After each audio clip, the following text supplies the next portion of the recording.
Félix Rodríguez presenta.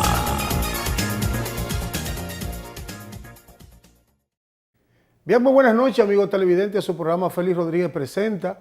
Como cada sábado de 10 a 11 de la noche, estamos compartiendo con usted noticias nacionales e internacionales. Aquí en su programa Félix Rodríguez presenta.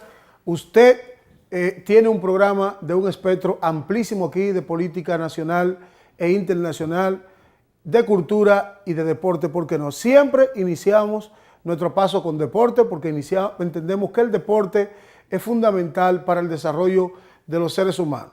En este momento se está jugando la Copa de Confederaciones del Fútbol que se está jugando en Rusia. ¿Por qué la Copa de Confederaciones se celebra con los equipos que han ganado algún título a nivel internacional? Y entonces ellos juegan la Copa de Confederaciones, que en este año se está celebrando en Rusia, porque en Rusia es que también se va a celebrar el Mundial de Fútbol del 2018, que como ustedes saben se celebró el pasado Mundial de Fútbol, se celebró en Brasil, y entonces en esta ocasión toca en la República de Rusia. En esta Copa de Confederaciones ya hay varios equipos que han clasificado a la semifinal. Está el equipo de Portugal que clasificó con su héroe Ronaldo. Está el equipo de Italia que acaba de derrotar al equipo de Alemania. Y está el equipo de México que derrotó al equipo anfitrión de Rusia 2-1 y pasa a la semifinal. Y entonces se están esperando a que el favorito, creo que va a ser Chile, para que pueda pasar también a la semifinal y completar los 4 equipos que jugarían la semifinal. Y luego de esa semifinal, jugar entonces la final de la Liga de Confederaciones del Fútbol. Hay muchas noticias relacionadas con el fútbol, pero ustedes saben que nosotros en la República Dominicana somos puro béisbol, y es que hay una gran noticia, es que Adrián Beltré está a solo 34 hits para llegar al número 3000. Señores, Adrián Beltré, que es el tercera base de los Vigilantes de Texas, es un gran pelotero. Adrián Beltré es de esos peloteros que tiene asegurado sin lugar a duda el Salón de la Fama, porque Beltré es un pelotero que no ha ocasionado nunca un rumor en Grandes Ligas, ni por esteroides, ni por algún tipo de problema. Sin embargo, Beltré es de los pocos peloteros que hubo una demanda a su favor, porque a él lo firmaron menor de edad, creo que con 15 años. Contrario a los peloteros latinos que siempre tienen el tema del problema de que lo firman con mayor edad y le quitan años. En el caso de Beltré solamente sonó cuando se reconoció que fue firmado menor de edad. Por el equipo, creo que de los Dodgers de Los Ángeles, creo que fue que lo firmó. Sin embargo, en esta ocasión, Beltré está a solo 33 juegos de completar 3000 hits en Grandes Ligas, y eso es sumamente importante porque Beltré, que ha ganado varios guantes de oro, bate de oro, de plata. Beltré es un gran pelotero, así que felicidades a Beltré. Ojalá que este año él pueda lograr conectar su hit número 3000, y entonces a final del próximo mes se estima que él habrá completado, porque es un bateador por encima de 300. Así es que vamos a una pausa en Félix Rodríguez presenta, y cuando regresemos hablamos de política y de otros temas internacionales de suma importancia. Vamos a la pausa. Bien, amigos televidentes, regreso aquí a su programa Félix Rodríguez presenta. Miren, esta semana antepasada fue pública la decisión o la publicación de unos dominicanos que se hicieron llamar, la gente le quiso llamar intelectuales. Yo tengo un concepto distinto del proceso de intelectualidad. No para mí cualquier persona es intelectual porque escriba un libro, porque tenga 2 características. La palabra intelectual tiene que ir acompañada de un ser humano desarrollado, integral, del conocimiento del universo, del intelecto, y dominarlo. No es simple y llanamente, puede ser que ahí habían gente que tuvieran un dominio de su área, de alguna área, que ninguna de ellas a escala internacional tampoco son brillantes, pero el concepto intelectual es un concepto que se le da a grandes rasgos a una persona cuando su conocimiento, por ejemplo, yo percibo de intelectual a Noam Chomsky, yo percibo de intelectual a Francis Fukuyama, yo percibo de intelectual a Green, yo percibo de intelectual a muchas personas entendidas en la materia, yo percibo de intelectual al presidente Leonel Fernández, yo percibo de intelectual a muchas figuras internacionales que tienen un desarrollo integral de lo que es el mundo civilizado en un concepto estricto, integral del proceso, no por área, porque por área se puede desarrollar cualquiera. Miren, pero en ese comunicado, ese grupo de personas, ese grupo de dominicanos, le pedía al presidente de la República, al licenciado Danilo Medina, que renunciase a la presidencia de la República y que con él renunciase el presidente de la República, que renunciase el Senado de la República, que renunciase en toda la autoridad electa en el proceso pasado. Yo les digo a ustedes, los amigos televidentes que me están escuchando, que vean este programa y que le den seguimiento a lo que yo digo, porque yo no tengo intereses particulares. Yo soy un político que lo he sido desde niño, pero yo no juego con la opinión y con la integridad de la República Dominicana. Yo primero soy dominicano, primero yo soy duartiano y bochista, y luego entonces vienen las demás particularidades de que la sociedad le brinda a uno, de la que uno es parte integral. Pero yo no juego con los comentarios desde mi percepción y desde mi óptica, con el compromiso con la patria. Yo no juego con eso, no importa si es del PLD o no es del PLD. Yo al que hay que darle le doy, y yo prefiero castigar más al mío que al que no es mío, porque hay que castigar al suyo para que se enderece, para que aprenda. Yo le dije a ustedes con este proceso de marcha, recuerden ustedes desde que comenzó esto, que yo estaba identificado en su totalidad con el reclamo a que esta sociedad se enderece y a que esta sociedad deje de ser una sociedad corrupta y se convierta en una sociedad de cambio, porque el cambio económico que la República va dando le permite a los seres humanos ir encauzándose hacia un ritmo de honestidad. Y entonces yo estoy de acuerdo con todos los reclamos que se hagan en la calle pidiéndole a los políticos transparencia, porque los políticos son los que administran los bienes públicos y los dominicanos y dominicanas tienen el derecho de exigir transparencia. Pero a la vez le decía que también tenía miedo, porque notaba que la marcha se había convertido en un tema de irresponsabilidad. Por ejemplo, a mí, yo le decía a ustedes, cuando los acusados por el tema Odebrecht estaban ahí en el juicio, yo me sentía enlodado sin estar, porque ahí estaba la clase política, la gente que está llamada a gobernar y a servir, porque la política no tiene sentido como la vida si no es para un mecanismo de servicio. La política no es para hacerse rico, la política es para dar servicio. Y entonces yo veía gente ahí en una situación acusada, que fueron y son servidores públicos. Y yo de algún modo me sentía, como dice mi hermano José Lalu, nos sentíamos enlodados porque estaba ahí la clase política. La Marcha Verde le está exigiendo transparencia a los políticos. Entonces, si la Marcha Verde le está exigiendo transparencia a los políticos, ¿cómo es posible que los políticos entonces marchásemos ahí dentro? Era una locura que Luis Abinader se metiera en eso, que mi hermano Domingo Páez se metiera en eso, que el propio cualquier político de la República Dominicana se metiera en un proceso de Marcha Verde. ¿Por qué yo lo digo así? Porque los políticos son lo que esa marcha están cuestionando. Entonces, es como un ladrón que va en una caravana, lo están persiguiendo, y el ladrón se mete en la caravana y decía, ahí va un ladrón, ahí va un ladrón. No es el papel de un político participar en la Marcha Verde. La Marcha Verde es para la sociedad civil hacerle reclamo a los políticos. Y entonces, por ejemplo, hay muchas personas que aquí no saben dónde están. ¿Por qué no saben dónde están? Por ejemplo, Andrés L. Mateo. ¿Qué era Andrés L. Mateo? Es ministro del gobierno de Hipólito Mejía y después era candidato a diputado. Ya Andrés no es un escritor. Andrés, más que un escritor, es un político partidista. Entonces, usted no puede jugar tercera y usted no puede creer que usted picha, porque entonces usted cree que nadie lo está mirando, y a veces uno entonces lo que cree es que los individuos no están en el lugar donde deben estar. No están en el lugar donde deben estar. Pero más que eso, le recordaba yo a ustedes y le decía, como aquí no hay cultura ni capacidad de ese proceso, la Marcha Verde no la encabeza nadie. Y ahora cada vez que alguien da una declaración, lo de la Marcha Verde dicen que no son eso, porque Marcha Verde aquí se ha convertido en todo el mundo. ¿Qué es lo que yo quiero llevar como mensaje. Le decía que yo estaba plenamente seguro de que ese proceso no tenía control de lo que quería con la República Dominicana. Pero esa marcha verde quiere gobernar, pero quiere gobernar de manera saboteando.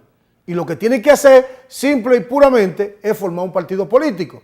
Pero ¿qué pasó? Bueno, ahí se metió Guillermo Moreno, ahí se metió mi hermana Minú Tavares Mirabal, ahí se metió Luis Abinader, ahí se metió Orlando Jorge Mera, ahí se llenó eso de político.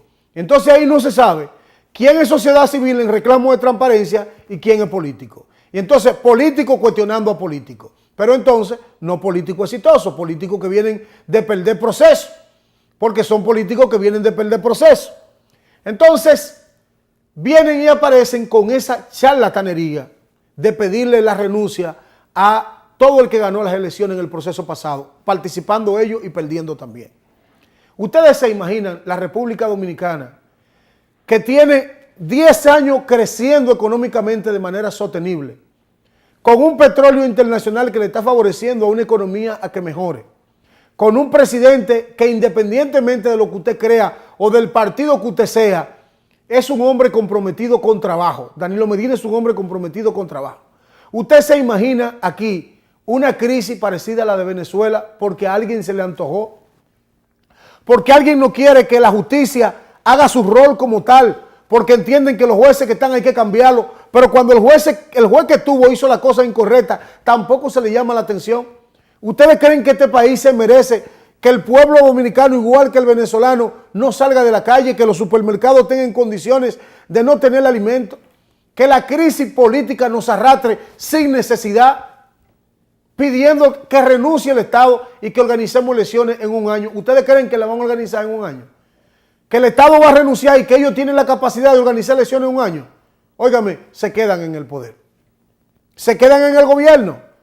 Cuando este país, por lo menos tiene conciencia, el presidente de la Junta Central Electoral dice, Danilo Medina está ungido por el voto popular, 62%. Y el presidente de la República dice, déjenme trabajar. Y por otro lado, hay gente que quiere obstaculizar que los pobres que no tienen nada, Punta Catalina se detenga, porque hay gente que se le ha metido en la cabeza que Odebrecht tiene que irse. Pero los americanos no lo sacaron. Y los americanos lo que hicieron fue que lo multaron. Entonces, que se vaya Odebrecht. Sí, Odebrecht se va. Y cuando Odebrecht sale, entonces vienen 3 años a licitar. Y en 3 años se va Danilo, se queda en la planta vieja y no hay luz. No, dennos luz. Y después que nos den luz, entonces hagan la auditoría. Y el que esté mal, que pague sus consecuencias. Porque aquí, en definitiva, lo que hay son intereses económicos. Lo dije 500 veces. Que en esa marcha habían un 20% de gente que protestaba decentemente por cosas que son realidad y que hay que seguir protestando por esas cosas. Este país tiene que transparentarse y los políticos tienen que transparentarse. Y había un 30% de políticos que estaban metidos ahí, que no buscaban nada. Y había otro grupo que son revolteros, que son huelgarios natural, como los que también le estaban pidiendo renuncia al presidente en Navarrete el otro día, que es la sede del Falpo, como los que fueron a las líneas de la Procuraduría a violentar los modelos de procesos institucionales. Todo ese proceso que se ha querido sustituir a la justicia para hacer escándalo público va en una sola dirección: hacer este país de una forma caótica, porque de una forma caótica cualquiera entiende que puede llegar y que puede gobernar. Eso es simple y llanamente, a eso no hay que darle más vuelta. Y por otro lado, hay una serie de generadores de electricidad que han eliminado este país, que se lo han echado en los bolsillos a sí mismo, que es un cartel de mafia que quiere, sin lugar a la duda, que ni prenda Punta Catalina y que aquí se arme un lío mejor, hacerle huelga al presidente. Gracias a Dios que los diputados salieron un poco de la iglesia con el tema del aborto, los senadores, y ahí un poco se le quitó presión al tema. Pero la realidad política de este país es que hay gente que no entiende que debe ganar, que debe hacer elecciones, que debe vender ideas, que debe vender sueños, que debe vender propuestas para llegar al poder. Aquí hay gente que entiende que el PLD tiene una estructura que por la vía electoral no hay forma de que se vaya del poder. Y es un error. En política, cuando su adversario tiene una propuesta de calidad que usted entiende que es buena, lo que usted tiene que elaborarse es una propuesta mejor. Entonces, nosotros tenemos que dar paso hacia la institucionalidad y aquí se hagan elecciones libres, que nadie nos robe el sueño de seguir sufragando, de seguir votando para que la República Dominicana siga cambiando. Que los dominicanos tengan el mayor nivel de conciencia, como lo tuvieron en el 65 para defender el gobierno institucional del profesor Juan Bosch, como lo hemos tenido siempre, porque nosotros hemos sido un país y somos un país que desde el 65, del 70 para acá, ha logrado estabilidad democrática, salvo excepciones en sus momentos difíciles.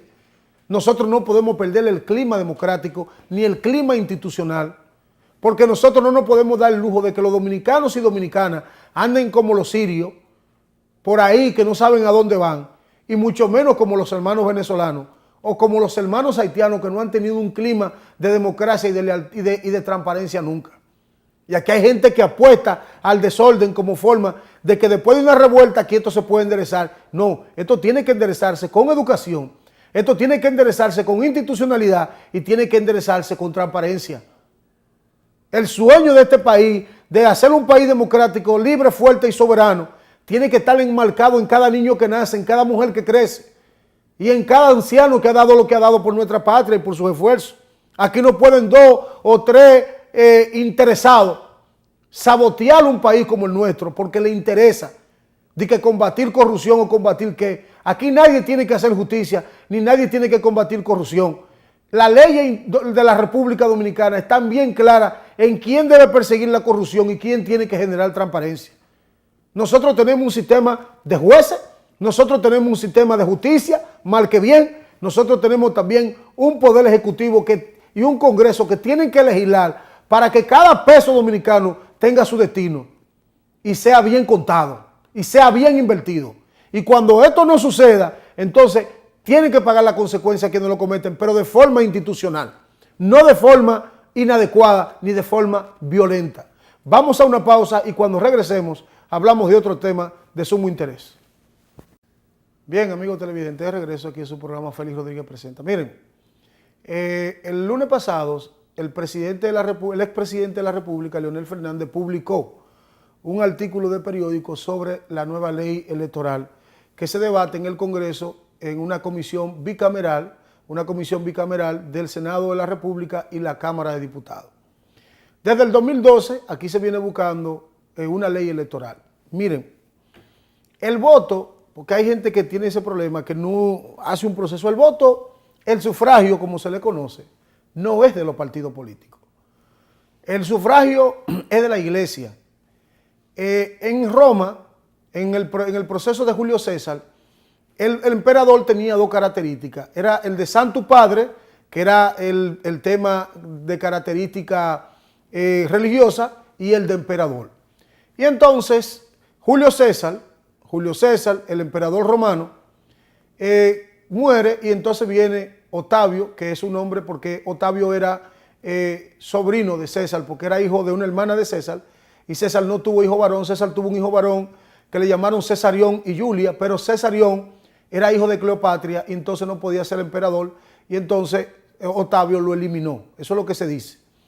Sin embargo, en esa época, en la época de Octavio, Marco Antonio tenía intenciones del poder en Roma y se fue a Egipto. Entonces él conquistó a Cleopatra y entonces los cereales que se producían alrededor del Nilo era el sustento de la ciudad de Roma y se provocó una crisis y entonces César Augusto, Octavio, logró eliminar a Marco Antonio en una batalla y le permitió su popularidad ser electo por el voto popular Santo Padre y emperador, que él fue, dicho sea de paso, el último Santo Padre.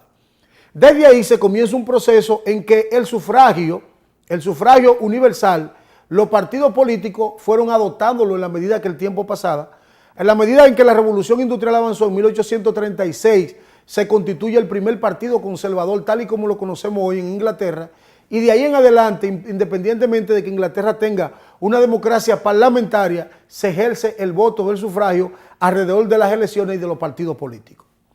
Ahora bien, en Estados Unidos, por ejemplo, que se constituyó el primer estado moderno de la humanidad de 1789 con su constitución, pero de 1776 cuando se logra el estado norteamericano, es en 1789 cuando se constituye su constitución, es decir, 4 años después de haberse proclamado la independencia norteamericana, ellos crean su constitución.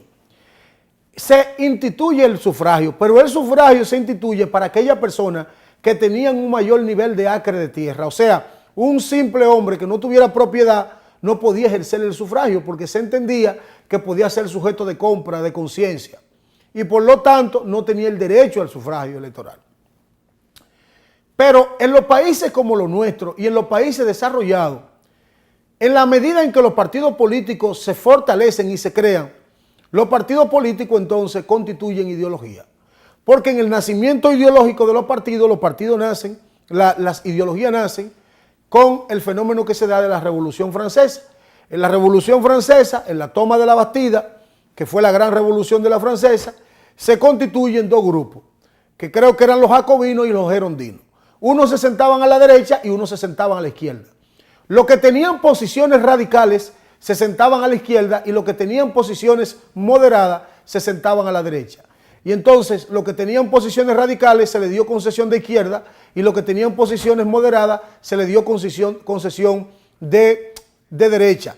¿Por qué? Porque unos estaban a favor de la institución de la monarquía francesa y otros estaban a favor pero con un proceso moderado de transición. De manera que el partido que se constituye a partir de la revolución industrial en Inglaterra es un partido conservador porque concebía el establecimiento como tal existe de la monarquía en Inglaterra y por lo consiguiente ahí se instituyen ya los partidos políticos institucionales entre ideología de izquierda y de derecha. ¿Qué hacen los partidos? Como los partidos en su principio no tienen voto universal, los partidos tienen democracia representativa, los partidos toman posiciones de la siguiente manera. Quienes financiaban los partidos políticos eran los militantes. Se formaban células y esos militantes que representaban sindicatos financiaban con cuotas a los partidos y los partidos entonces funcionaban con intereses de sus militantes porque los militantes eran que sustentaban los partidos. Con las revoluciones políticas, los partidos fueron dándole poder a los sindicatos porque los sindicatos eran en Europa los que tenían el poder de la sociedad. El sindicato de trabajadores o el sindicato metalúrgico, como el caso de Lula en Brasil, o muchísimos políticos que se adherían. En el caso nuestro eso no pudo ser tan posible porque nosotros como sociedad no tuvimos una sociedad industrial y los obreros y trabajadores siempre se aglutinaron alrededor de las grandes industrias. Por eso Inglaterra, que es la madre del proceso de la sociedad industrial, ahí es que nace todo, ahí es que nacen los partidos políticos, en Inglaterra es que nacen la cooperativa, las sociedades como se conocen, la ciudad como se conoce, el establecimiento de la limpieza de aguas residuales, la administración de la ciudad, la administración del tema cloacal, se conoce en Inglaterra porque Inglaterra fue el boom de lo que fue la sociedad industrial y la sociedad moderna. ¿Qué pasa con los partidos? Bueno, que los partidos comenzaron con la nueva tecnología a que el Estado, en vez de que los ciudadanos financiasen los partidos, de que sea el Estado que aportara los recursos para que los partidos no estuvieran secuestrados a merced de grupos y a merced de intereses. Entonces ahí nace las leyes electorales. ¿Qué son las leyes electorales? Las leyes electorales son, y la ley de partido, porque aquí no podemos hablar de una ley de partido político, sino hablamos de un código electoral. Cuando hablamos de un código electoral, tiene que haber un código de un sistema que establezca el proceso desde la Junta Central Electoral hasta la definición de los partidos políticos, su forma y su capacidad de financiamiento. Ahí viene entonces lo que son las creaciones de la ley de partido en toda la democracia del mundo. Y en esa ley de partido se establecen cómo se elige el candidato del partido, cómo los partidos celebran su primaria, cómo se hacen los financiamientos a los partidos políticos, obviamente por parte del Estado, y cuando el partido decida no asumir el del Estado, bueno, pues el partido tiene la libertad de recolectar dinero de la sociedad, como lo hacen muchos partidos, o como lo hacen en Chile, que en Chile deciden si el partido tiene adopción o acepta el proceso de administración de la Junta Central Electoral, o de lo contrario, el partido propio decide hacer sus propias elecciones. Esto de algún modo le quita garantía y estabilidad a los partidos, porque le quita el don de que los partidos se administren. Pero en la República Dominicana ya los partidos no pueden hacer elecciones, los partidos están secuestrados. La gente ve los cargos como que cuando yo llegue al poder yo voy a tener de todo, y entonces los cargos aquí, la gente hasta por un puesto a regidor se mata y hace una revolución. Entonces, por lo consiguiente, entonces es mejor que lo administre la Junta Central Electoral los procesos, porque ya parece que ni en el PLD, ni en el PRD, ni en el Partido Reformista hay capacidad para administrar un proceso electoral interno. Entonces, ya de los 77 puntos se han puesto en 46 de acuerdo, pero ahí se ponía de acuerdo cualquiera. ¿Cuáles son los temas que están impidiendo que esa comisión bicameral se ponga de acuerdo? El tema de financiamiento de los partidos. ¿Cómo vamos a financiar los partidos? ¿Quién lo va a financiar? El Estado. Entonces, si el Estado lo financia, vamos a evitar el tema de Odebrecht, vamos a evitar que los empresarios den dinero para la campaña electoral y que después crean que hay que devolvérselo haciendo compras, porque los políticos no roban si no es con los empresarios. Pero hay otro tema que está inmiscuido ahí, ese tema, ¿cómo celebramos la primaria? Le decía. Bueno, la idea es que la primaria se celebre en el mismo día.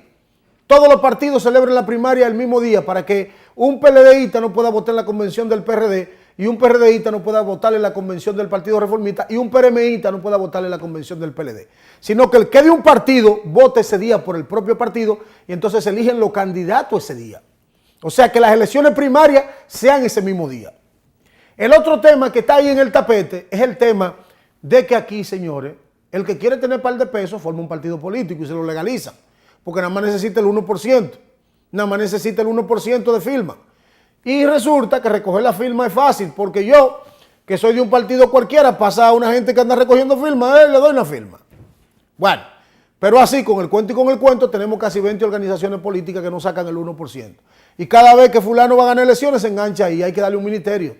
Y hay que darle un ministerio, han formado un cartel alrededor de los partidos políticos. Oiga eso, un cartel. Entonces lo que se está discutiendo es cuál es el porcentaje que debe obtener un partido político para que mantenga vigencia ante la ley dominicana. ¿Es un 2%, es un 3, un 4, un 5? Hay países que tienen un 1, hay países que tienen un 2, hay países que tienen un 3, y hay países que tienen un 5, y hay países que no tienen nada, como el caso de Argentina.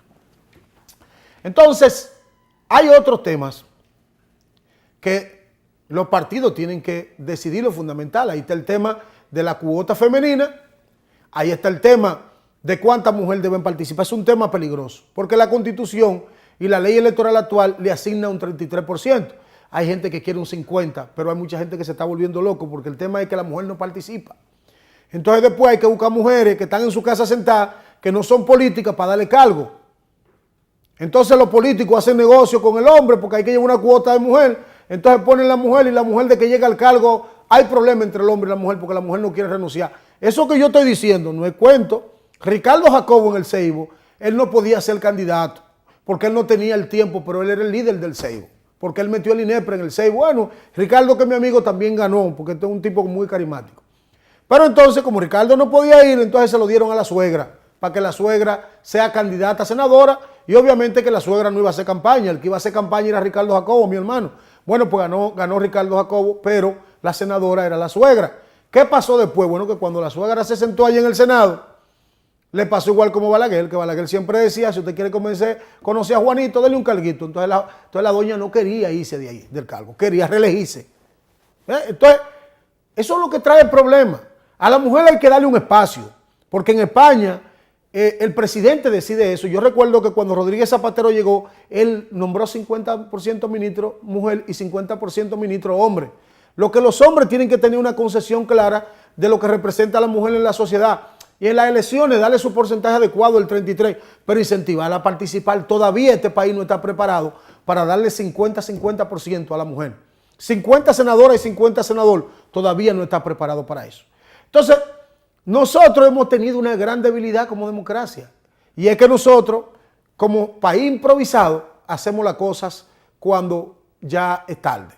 Ahora entonces tenemos que construir una ley, después de casi 200 años de una república fundada, tenemos que construir una ley de partido y tenemos que construir un código electoral, porque nosotros somos en Latinoamérica, el cuarto país menos regulado electoralmente.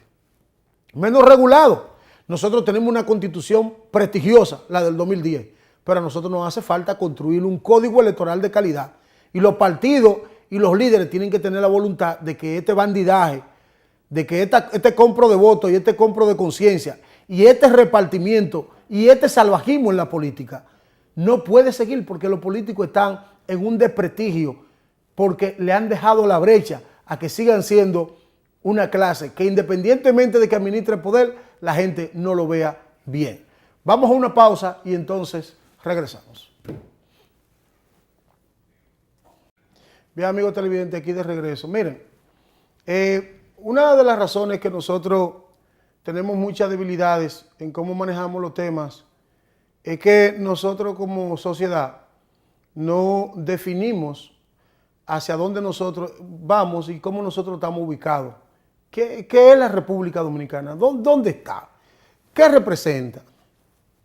Y a partir de ahí, nosotros poder analizar cómo movernos, qué queremos. Nosotros somos una isla que la compartimos con Haití y un solo gobierno.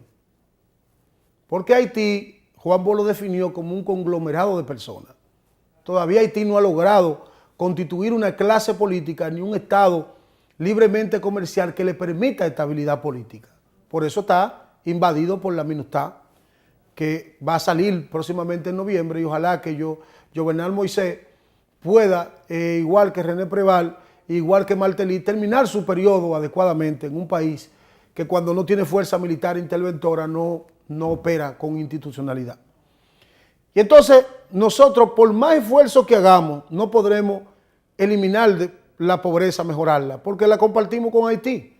Nosotros estamos poblados en 231 personas por kilómetro cuadrado. Pero cuando usted le suma a Haití, sobre los 77,000 kilómetros que hay 24 millones de personas. En la isla estamos suprapoblados. Si usted le suma eso, que es una isla con bajo nivel de capacidad y bajo nivel educativo, entonces usted sabe ya que vivimos sobre niveles de salubridad no adecuados, sobre niveles de salud no adecuados, sobre niveles de alimentación no adecuados, sobre niveles de educación no adecuados y sobre todo eso mismo representamos de una manera geopolítica. Los dominicanos tenemos que tener bien claro, porque es que aquí, cuando la gente habla en los medios de comunicación, quiere ubicarse donde no está. ¿Quiénes somos nosotros? Nosotros somos una potencia regional. Nosotros somos una potencia regional en el Caribe. Nosotros no podemos compararnos con Suiza. Nosotros no podemos compararnos con Suiza, ni compararnos con Estados Unidos, ni con Holanda. Nosotros tenemos que compararnos con El Salvador, con Guatemala, con Panamá, con Cuba, con las islas, con Haití, porque eso es lo que nosotros somos. Nosotros somos la más grande de las Antillas junto con Cuba. Eso es lo que nosotros somos. Ahora, nosotros somos un imperio en el Caribe, somos un imperio. Nosotros estamos entre los principales 50 destinos turísticos del mundo. Sobre los principales 50 destinos turísticos del mundo. Nosotros tenemos 7 o 8 aeropuertos internacionales. Nosotros tenemos el país de América Latina que mayor nivel de habitación tiene. Somos un país sustentable en agropecuaria. Solamente producimos el 85% de lo que nosotros consumimos, lo que quiere decir que somos un país que tiene una agropecuaria de calidad y tiene un turismo de calidad. La República Dominicana es, en los últimos tiempos, un país que ha crecido desde el 2004, señores, desde el 2004 hasta el 17, nosotros hemos crecido de manera sostenible económicamente. De manera sostenible económicamente. Quiere decir esto que nosotros somos una potencia regional, pero tenemos que ubicarnos como tal, como potencia regional. Nosotros no podemos, usted ve en el Código Procesal Penal, ese código es suizo. Ese código es suizo, eso no lo entiende nadie aquí. Por eso que usted ve que el juez, aquí no hay condiciones. Este país no tiene condiciones educativas ni condiciones investigativas para aplicar un modelo de tipo de ese código. Es un código en inglés. Es un código que no se aplatana en la República Dominicana. Pues nosotros no investigamos. Pero nosotros somos un país que necesita que su clase política se sienta ubicada donde está. Entonces, en función de que nosotros somos una potencia regional, es que nosotros tenemos que accionar. Nosotros tenemos el sur. El sur es la región más pobre del país, por debajo del este, que ya es la más rica, no es el norte, es la más rica, porque el desarrollo del turismo ha permitido que el turismo sea la fuente de mayor ingreso de la República Dominicana. Entonces, el sur tiene la misma característica de playa que tiene el este, en gran cantidad, desde la bahía, desde que pertenece a San Cristóbal hasta llegar a las Pedernales. Entonces el presidente de la República no sé si hay imágenes por ahí, está empeñado en desarrollar un turismo integral, que la tiene desde la zona colonial, de mejorar la zona colonial, donde se hacen una serie de inversión para que a tan solo hora y media con la autopista del Coral los turistas puedan estar en la zona colonial, hasta mejorarle los amas y hasta Pedernales construir, lo que quiere decir que la República Dominicana sea solo turismo. Y entonces en Bahía de las Águilas el presidente estaba hoy con los inversionistas canadienses que quieren construir 15,000 habitaciones ecológicas. 15,000 habitaciones ecológicas entre Pedernales y Bahía de las Águilas. ¿Qué quiere decir eso? Que nosotros somos una potencia turística y que eso va a permitir el símil de que si nosotros desarrollamos la agropecuaria y fortalecemos el agricultor con calidad, lo asociamos y le damos características de emprendedor y empresario con financiamiento barato, los productores dominicanos van a exportar dentro de su propio país sin que monten su agricultura en un avión. Oigan bien esto, es decir, cuando usted va, por ejemplo, a Baní y usted va a Casa Calín, usted va a la finca de Calín Ortiz.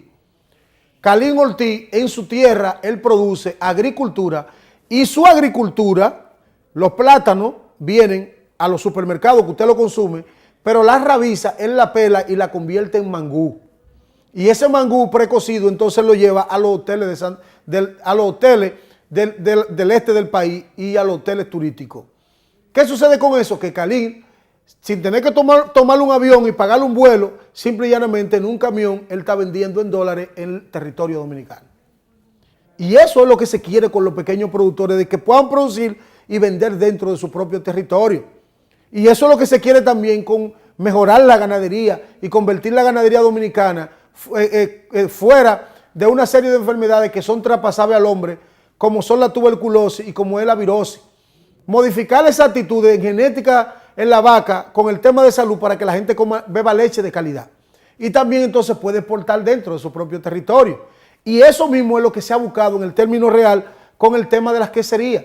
Nosotros no tenemos un queso de calidad porque nosotros no tenemos un proceso de pasteurización de calidad. Lo que se quiere es que también puedan, es crear un sector dominicano competitivo. O sea, cuando la gente entienda el modelo de visita sorpresa que Danilo quiere hacer y lo que él está haciendo todos los días y la gente del campo aprecie lo que la dirección por donde el presidente quiere llevar a este país, es un tema correcto. Es un tema correcto. No es simple y llanamente darle desayuno escolar, almuerzo y comida. No, es que de eso se aproveche mucha gente y en vez de tener 4 hijos tenga 20.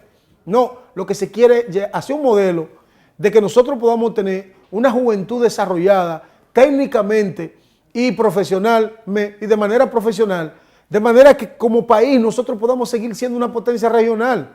No es ubicarnos y seguir compitiendo con Estados Unidos, ni con Suiza, ni con Holanda. Es ubicarnos donde nosotros somos.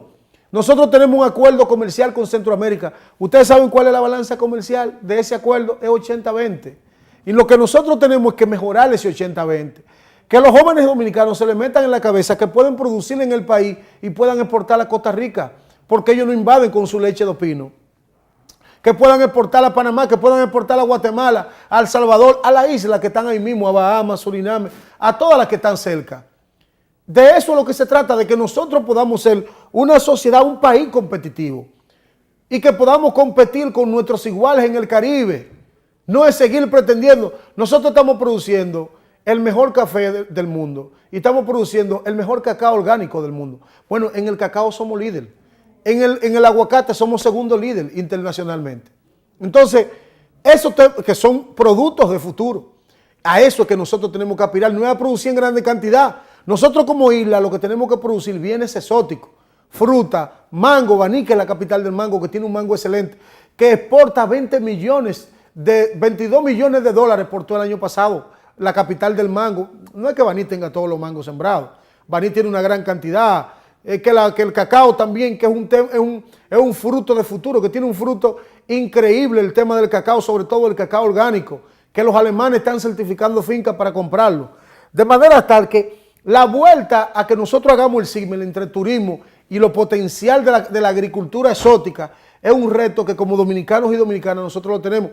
Por ejemplo, Rancho Arriba, en Ocoa, tiene una inversión per cápita de invernadero que no la tiene ningún municipio de América Latina. con un parque de invernadero precioso que lo tiene.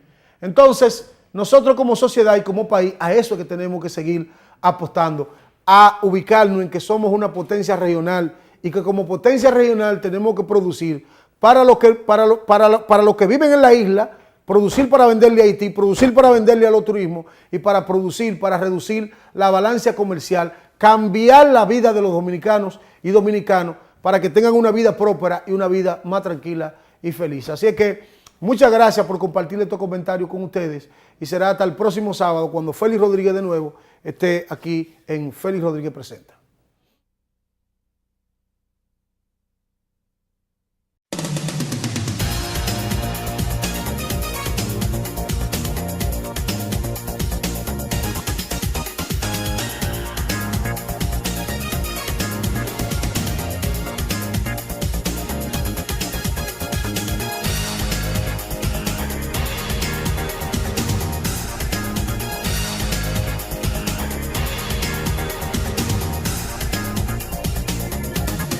Félix Rodríguez presenta